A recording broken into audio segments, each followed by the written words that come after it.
नमस्कार, इंदौरी न्यूज पर आपका स्वागत है। आइए नजर डालते हैं आज की कुछ खास खबरों पर। पर्यावरण को लेकर जहां एक तरफ सरकार चिंतित है, तो वहीं दूसरी तरफ कांग्रेस के प्रदेश प्रवक्ता प्रमोद कुमार द्विवेदी ने सरकार पर धों करके ढोल पीटने का आरोप लगाया है कि 2003 से मध्य प्रदेश में लगातार खनिज संपदा का खदान करके पहाड़ खत्म करने, जंगल और हरियाली खत्म करने का काम को अंजाम दिया जा रहा है।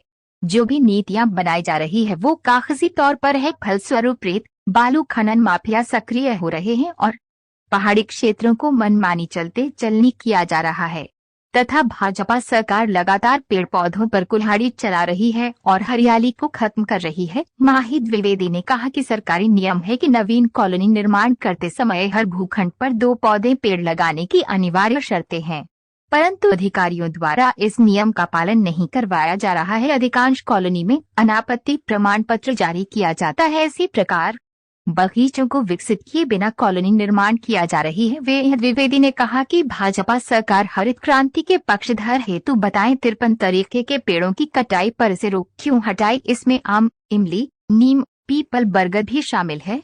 आज सरकार की इस छूट से जंगल, शहर, गांव में हरियाली खत्म हो रही है। फायदे को बुलाती हुई मध्य प्रदेश की सरकार कागजों पर हरियाली खिलाते हुए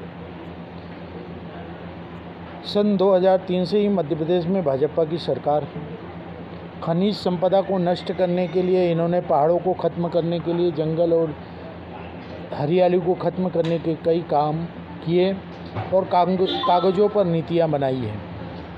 पहाड़ों को लीज पर दिया, फलस्वरूप जितना लीज दिया जाना था उससे अधिक ज़मीनों पर माफियाओं ने कब्जे किए और पहाड़ों को छलनी कर दिया। इसी प्रकार से हरियाली के क्षेत्र में 56 प्रकार के पेड़ों को बिना अनुमति के काटने की अनुमति दे दी, नियम बना दिया गया, कायदा बना दिया गया और इस प्रकार से गाँव में और जंगली क्षेत्रों में, पहाड़ों पर हरियाली वाले क्षेत्रों में जंगल समाप्त हो रहे हैं।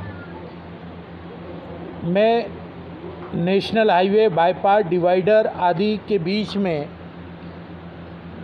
के बीच में पेड़ लगाने का नियम है। क्या किसी भी बाईपास के डिवाइडर पर पेड़ लगे हैं या नेशनल हाईवे के दोनों तरफ पेड़ लगे हैं? ये भी नहीं हुआ। हालात ये है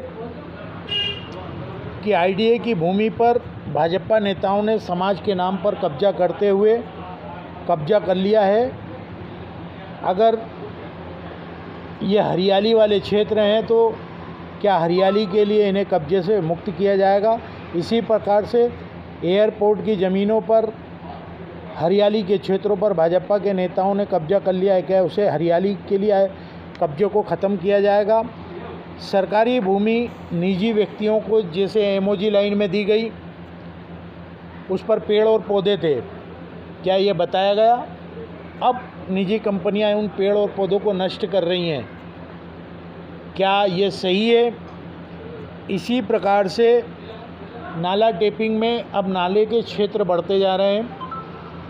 इन ज़मीनों पर का क्या उपयोग होगा? क्या इन ज़मीनों को चिन्हित कर लिया गया, तार फेंसिंग कर ली गई है?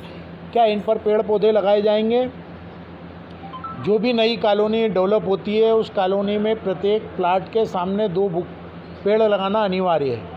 ये अनुमति में दिया जाता है। क्या धरातल पर ऐसा हो रहा है? साथ ही साथ ऐसा न करने पर क्या सरकारी नीति उनकी अनुमतियां निरस्त कर रही है? माननीय मंत्री जी जो कि इंदौर के ही हैं, उन्होंने घोषणा की है कि इंदौर में एक दिन में 51 लाख पौधे लगाए जाएंगे। मैं उनके इस सकारात्मक कदम का स्वागत करता हूं, परंतु साथ ही साथ एक सवाल करता हूं कि एक बार वे इस बात को ज़रूर संज्ञान में ले लें कि पूर्व में शिवराज जी की सरकार ने करोड़ों रुपए का बजट बनाकर कागज़ों पर पेड़ और पौधे उगा दिए थे। इंदौर में भी वन विभाग ने कागज़ों पर लाखों पेड़ और पौधे उगा दिए। नगर निगम हर साल पेड़ और पौधे लगाती है, बांटती है और हरियाली से आच्छादित है इंदौर उसका स्लोगन देती है। कहीं इस योजना में ये सब न हो जाए।